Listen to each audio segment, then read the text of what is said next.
Talk the Slayer's rubbish. There's been an article doing the rounds on how to break into the tabletop role-playing industry, or tips for doing so, and it is the weakest, most insipid, most milquetoast advice possible. So I'm going to give you the real skinny, very quickly and rapidly, and I ain't gonna sugarcoat it. So without any further ado...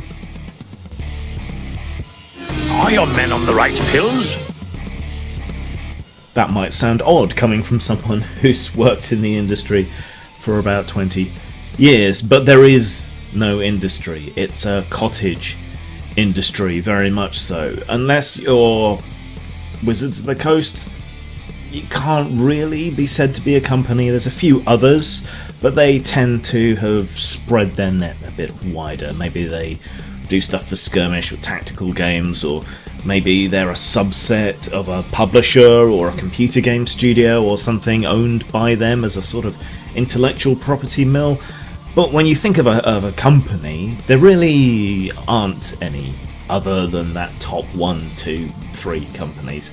Everything else is freelancers and cottage industries, people doing it purely as a hobby, much like the games themselves. So you need to get out of the mindset that this is some industry that you can break into. It's far easier to cut your own path as a hobby and a singular businessman. Bring me the boar worms.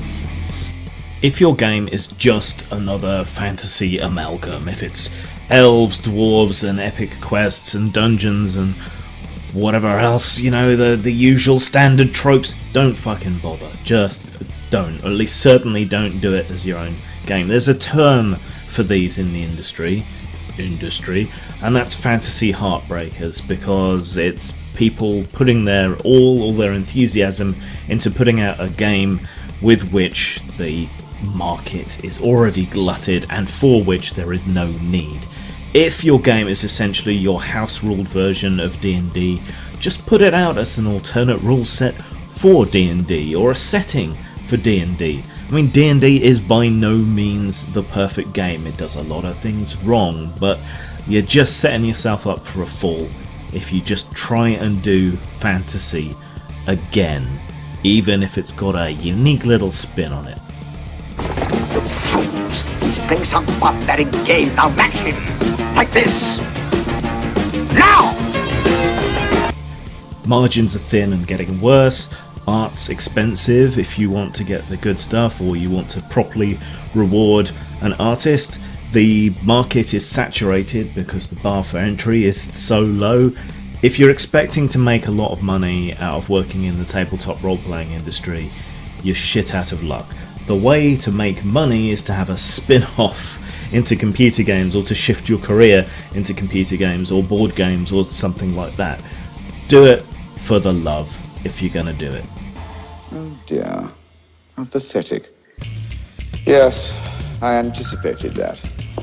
The culture war is raging across all forms of nerd media, and tabletop games are no different. In fact, in many ways, they have it worse, because it's a much smaller and tighter knit community, and disruptive people can do a lot more damage in the role-playing space. You're going to be expected to pick a side between one group of extremist lunatics and another group of extremist lunatics.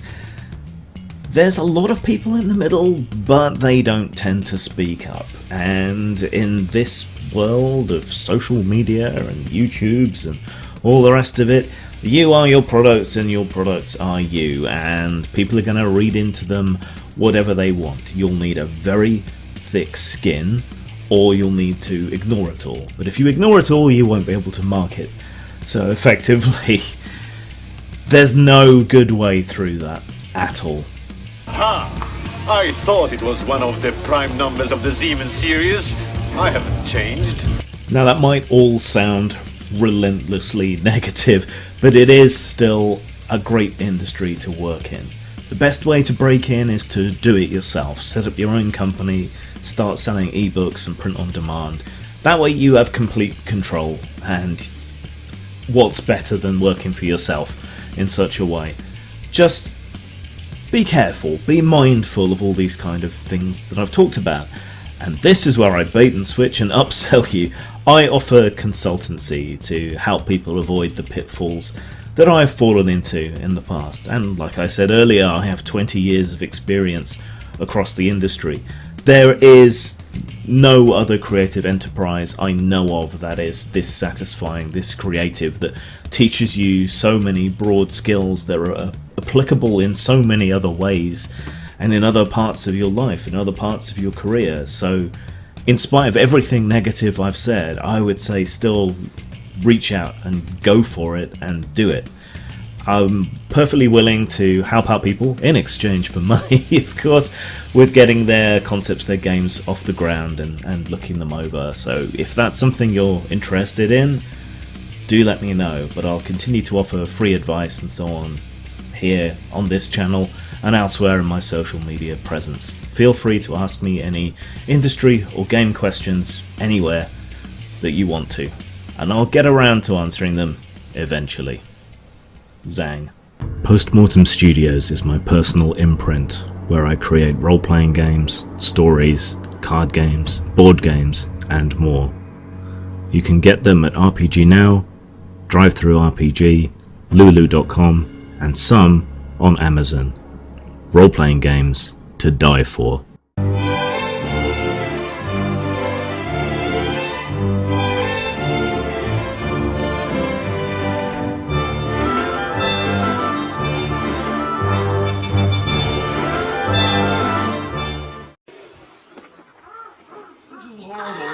Today. See, I don't like the, I have, okay, like a lot of you, I hate a lot, you know?